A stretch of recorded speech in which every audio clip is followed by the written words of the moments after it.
വ്യക്തിപരമായി എൻ്റെ ജീവിതത്തിൽ ഒരു 16 വർഷത്തിന് ശേഷമാണ് ഈ തിരുനാൾ കൊടിയേറ്റ് കാണുന്നതും അതിൽ പങ്കെടുക്കുന്നതും. ചരിത്രം വായിച്ചു നോക്കിയാൽ ഞാൻ നമ്മുടെ തന്നെ ഇടവകയിലെ ഒരു വളരെയധികം നമുക്കെല്ലാം സുപരിചിതമായൊരു സാറുണ്ട്, Gilbert Morris, J Morris sir എഴുതിയൊരു പുസ്തകമാണ് വായിച്ചത്. ശക്തികുളങ്ങരയിലെ ലത്തീൻ സമൂഹത്തിൻ്റെ ചരിത്ര വഴികൾ. വളരെ വിശദമായിട്ട് വളരെ മനോഹരമായിട്ട് നമ്മുടെ പൂർവികരെ കുറിച്ചും നമ്മുടെ ചരിത്രത്തെക്കുറിച്ചുമൊക്കെ ഇതിൽ പറയുന്നുണ്ട്. പണ്ട് കാലത്ത് തെക്കേക്കര എന്നറിയപ്പെട്ടിരുന്ന നമ്മുടെ സ്ഥലം, ശക്തികുളങ്ങരയുടെ മറ്റൊരു പേര് തെക്കേക്കര എന്നായിരുന്നു, വടക്കേക്കര നീണ്ടകര. ഈ തെക്കേക്കരയിലേക്ക് തേവള്ളിയിൽ നിന്നും 1808 ഒരു വേലിത്തമ്പിതളവ രാജാവിൻ്റെ സമയത്ത് ഒരു കലാപം പുറപ്പെട്ടപ്പോൾ 3 കുടുംബങ്ങൾ തുഴഞ്ഞെത്തിയെന്നാണ് പറയുക. 3 കുടുംബങ്ങൾ. മീൻ പിടിക്കാൻ അറിയില്ല, കൃഷി അറിയില്ല, വെറും തെങ്ങിൻ തോപ്പായിരുന്ന തെക്കേക്കര. നമുക്കറിയാം, നമ്മുടെ ഇപ്പോഴത്തെ വീട്ടുപേരൊക്കെ ഒന്ന് ചെരിഞ്ഞു നോക്കിയാൽ ഈ തോപ്പ് അതിലുണ്ട്. കുറുമുള്ളത്തോപ്പ്, കണ്ടാരത്തോപ്പ്, തൈത്തോപ്പ്, കൊച്ചുതോപ്പ്, അല്ലേ, മദാമത്തോപ്പ്. അപ്പോൾ തോപ്പുകളാൽ, തെങ്ങിൻ തോപ്പുകളാൽ നിറഞ്ഞ ഈ പ്രദേശത്തേക്ക് 3 കുടുംബങ്ങൾ വന്ന ഒരു ചരിത്രം ആരംഭിക്കുന്നു തെക്കേക്കരയ്ക്ക് 1808. ഇത് 1878 ആകുമ്പോഴേക്കും 14 കുടുംബങ്ങളായി മാറുന്നു. നമ്മുടെ പണ്ടത്തെ ഇടവക നീണ്ടകര പള്ളിയാണ്. അപ്പോൾ ഈ പുസ്തകത്തിൽ പറയുന്നുണ്ട്, ഈ പ്രാചീന കാലത്ത് നമ്മുടെ പരമ്പരാഗതമായ നമ്മുടെ പൂർവികര് ഈ പള്ളിയിലേക്ക് പോയിരുന്നത് ആണുങ്ങളൊക്കെ ചിലര് നീന്തി കിടക്കുമായിരുന്നു എന്ന് പറഞ്ഞ ഈ നമ്മുടെ അഴി നീണ്ടകര പാലമില്ല എന്ന് ചിലര് വള്ളത്തിൽ പോകും. തീക്ഷ്ണമായ ആ ഒരു അഭിനിവേശത്തോടെ കർത്താവിനെ അറിയുവാനായിട്ട് പോയിരുന്ന നമ്മുടെ പൂർവികര്. നമ്മുടെ ഈ ദേശത്ത് ഒരു പള്ളി വരുന്നത് 1878. വളരെ മനോഹരമായൊരു വിചിന്തനമുണ്ട്. അന്ന് ആ പാലത്തിന്റെ അറ്റത്തുനിന്ന് തെക്ക് വശത്തേക്ക് നേർദിശയിലാണ് ഈ 14 കുടുംബങ്ങളും അവർ വീട് വെച്ചിരുന്നതെന്നാണ് പറയുക. ഒരു പള്ളി കെട്ടണമെന്ന് അവർക്ക് ആഗ്രഹമുണ്ടായപ്പോൾ ഈ പള്ളിക്ക് ഒരു സ്ഥാനം കണ്ടുപിടിക്കണമെന്ന് എല്ലാവരും ചർച്ച ചെയ്തു. ഈ സ്ഥാനം കണ്ടുപിടിച്ചത് വളരെ മനോഹരമായ ഒരു രീതിയിലാണ്. അങ്ങ് ആ കടൽ തീരത്തിൻ്റെ അടുത്തുനിന്ന്, അതായത് നീണ്ടകര പാലത്തിന്റെ അറ്റത്ത് നിന്ന് എപ്രകാരമാണോ 14 വീടുകൾ അവസാനിക്കുന്നത് തെക്ക് വശത്തേക്ക്, തുടക്കത്തിൽ നിന്ന് അവസാനത്തെ വീട് വരെ ഒരു വലിയൊരു കയറ് കൊണ്ട് അളന്നു. ആ കയറിനെ 2 ആക്കി.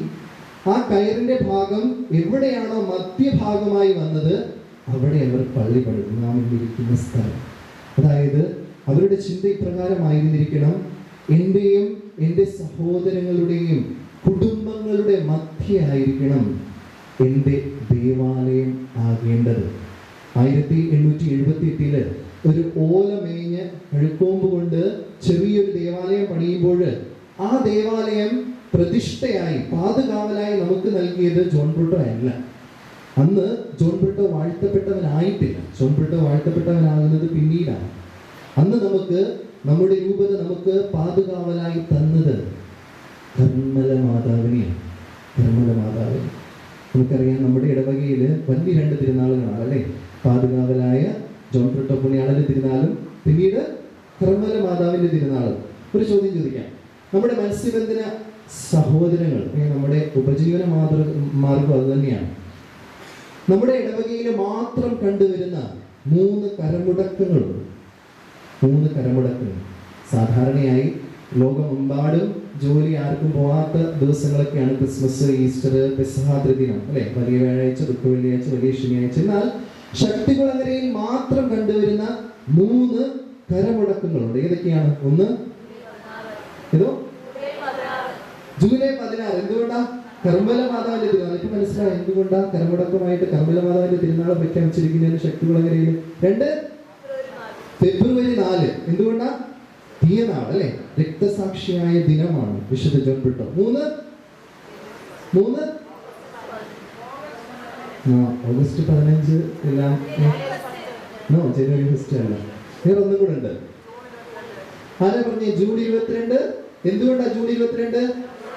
ജോൺ ബ്രൂട്ടോ വിശുദ്ധനായി പ്രഖ്യാപിക്കപ്പെട്ട ദിവസം. അപ്പൊ നോക്കിയേ, ശക്തികുളങ്ങരയുടെ സ്വത്തായിട്ട് ശക്തികുളങ്ങരയുടെ മക്കളെ മാറ്റിയ 3 ദിവസങ്ങളാണ്. ഗിൽബർട്ട് ജെ മോറിസ് സാറ് ആ പുസ്തകത്തില് ശക്തികുളങ്ങരയുടെ ചരിത്രത്തെ 3 ഘട്ടങ്ങളായി വിവരിക്കുന്നുണ്ട്. ഒന്ന് 1808 മുതൽ 1878 വരെയുള്ള സമയങ്ങൾ. 3 കുടുംബങ്ങള് വെറും 14 കുടുംബങ്ങളാകുവാന് ഏകദേശം 70 വർഷത്തോളം എടുത്തു. ഈ 70 വർഷത്തില് വളരെയധികം പോസിറ്റീവ് ആസ്പെക്ട്സ്, അതായത് അവിടെ ജനിച്ചു വളർന്ന് അവിടെ വന്ന് താമസിച്ച ഈ ശക്തികുളങ്ങര തെക്കേക്കര നിവാസികളുടെ ചില സവിശേഷതകൾ: വിദ്യാഭ്യാസത്തെ അധികം സ്നേഹിച്ചിരുന്നവര്, പൈസ ചെലവാക്കാതെ അത് നന്മയ്ക്കായി ഉപയോഗിച്ചവര്, അതുവഴി ജീവിത അഭിവൃദ്ധി പ്രാപിച്ചവര്, മീൻ പിടിക്കാൻ അറിയാതിരുന്നിട്ടും അവര് കഷ്ടപ്പെട്ട് അതിനുള്ള മാർഗം തിരഞ്ഞ് മറ്റുള്ള ദേശക്കാരെക്കാൾ മികച്ചവരായി മത്സ്യബന്ധനം നടത്തിയവര്. ഈ 14 കുടുംബത്തിൽ നിന്നും 1878 മുതൽ 1953 ആകുമ്പോഴേക്കും ഈ ശക്തികുളങ്ങരയെ കൊച്ചമേരിക്ക എന്നറിയപ്പെടാൻ തുടങ്ങി. എന്തുകൊണ്ടാണ് കൊച്ചമേരിക്ക എന്നറിയപ്പെടാൻ തുടങ്ങിയത്? ആർക്കെങ്കിലും അറിയാവോ? ഇതിന്റെ ഒരു ഇതിവൃത്തം എന്ന് പറയുന്നത്, ആദ്യമായി ശക്തികുളങ്ങര പള്ളിയിൽ ധ്യാനം നയിക്കാൻ വന്നത് കപ്പൂച്ചിൻ സഭയിലെ അംഗങ്ങളാണ്, നമ്മുടെ പ്രീതിയച്ഛന്റെ സഭയിലെ അംഗങ്ങൾ. അവര് വന്നു കഴിഞ്ഞപ്പോൾ ഈ ശക്തികുളങ്ങര നിവാസികളുടെ ചില സ്വഭാവ സവിശേഷതകൾ കണ്ടിട്ടാണ് ശക്തികുളങ്ങരയെ കൊച്ചമേരിക്ക എന്ന് വിളിച്ചത്. ശക്തികുളങ്ങര നിവാസികളുടെ അകമഴിഞ്ഞ ദാനശീലത്തെ കണ്ടിട്ടാണ് ആ അച്ഛനെന്ന് ശക്തികുളങ്ങരയെ കൊച്ചമേരിക്ക എന്ന് വിളിച്ചത്. 1909 ഈ പള്ളി കർമ്മലമാതാവിന് സമർപ്പിച്ച് പഴയ പള്ളി പണിതതിനു ശേഷം പുതിയ പള്ളി പണിയുമ്പോൾ രൂപതയിൽ നിന്നും ഒരു നിർദ്ദേശം വരികയാണ്. കർമ്മലമാതാവിന് പകരം വാഴ്ത്തപ്പെട്ട, അന്ന് വിശുദ്ധനായിട്ടില്ല, വാഴ്ത്തപ്പെട്ട ജോൺ ബ്രിട്ടോയെ നിങ്ങൾ മധ്യസ്ഥനായി സ്വീകരിക്കണം. ആന്റണി കുടുംബിലാൻ സാറ് എഴുതിയൊരു പുസ്തകം, ഓരിയൂരിലെ ഒളിവിളക്ക്, വിശുദ്ധ ജോൺ ബ്രിട്ടോയെ കുറിച്ച് എഴുതിയ പുസ്തകമാണ്. ആ പുസ്തകത്തില് ഇപ്രകാരം പറയുന്നുണ്ട്: നമ്മുടെ ജോൺ ബ്രിട്ടോയുടെ രൂപം ഓരിയൂര് ശക്തികുളങ്ങരയുടെ രൂപത്തിൽ നിന്നും ചില വ്യത്യാസം. ശക്തികുളങ്ങരയുടെ ആ രൂപത്തിൽ മാത്രമാണ് തൊപ്പിയും വട്ടിയും ബൈബിളുമായിട്ടുള്ള വിശുദ്ധ ജോൺ ബ്രിട്ടോയെ ചിത്രീകരിച്ചിരിക്കുന്നത്. ഓരിയൂരിലെ പള്ളിയില് രക്തസാക്ഷിത്വം വഹിച്ച ആ പള്ളിയില് ജോൺ ബ്രിട്ടോയുടെ കയ്യില് ഒരു കുരിശും അരയില് വേറൊരു സാധനമുണ്ട്. എന്താണ്? ആർക്കെങ്കിലും അറിയാമോ? വാള് അഥവാ വലിയൊരു കത്തി.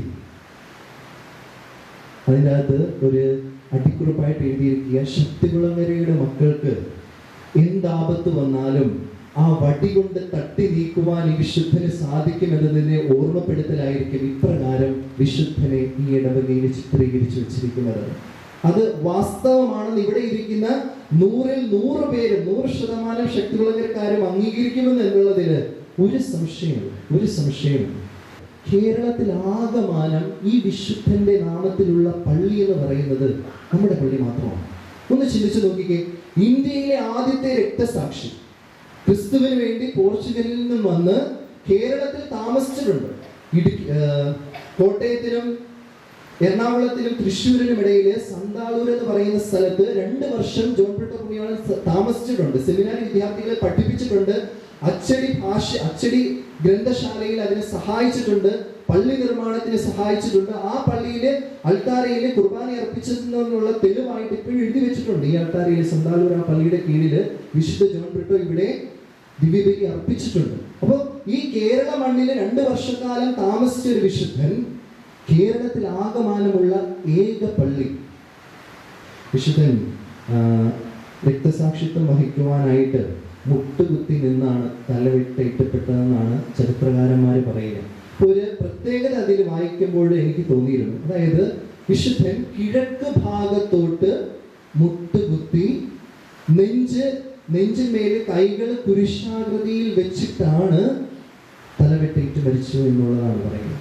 ഒന്ന് ചിന്തിച്ചു നോക്കി, ഈ വിശുദ്ധന്റെ നാമധേയത്തിലുള്ള നമ്മുടെ പള്ളിയും കിഴക്ക് വശത്തോട്ടാണ് നിങ്ങൾ ഓരോരുത്തരും നോക്കിയിരിക്കുക. ഒരു പക്ഷാവിശുദ്ധനെ പോലെ അല്ലേ? പ്രിയ സഹോദരങ്ങളെ, ഈ തിരുനാളിന് അരുളാനന്ദർ എന്നറിയപ്പെടുന്ന നമ്മുടെ വിശുദ്ധൻ ജോൺ ബ്രിട്ടോയുടെ അരുളും ആനന്ദവും കൃപയും ആനന്ദവും നിങ്ങളിൽ ഓരോരുത്തരിലും നിറയട്ടെ എന്ന് ഞാൻ പ്രാർത്ഥിക്കുകയാണ്.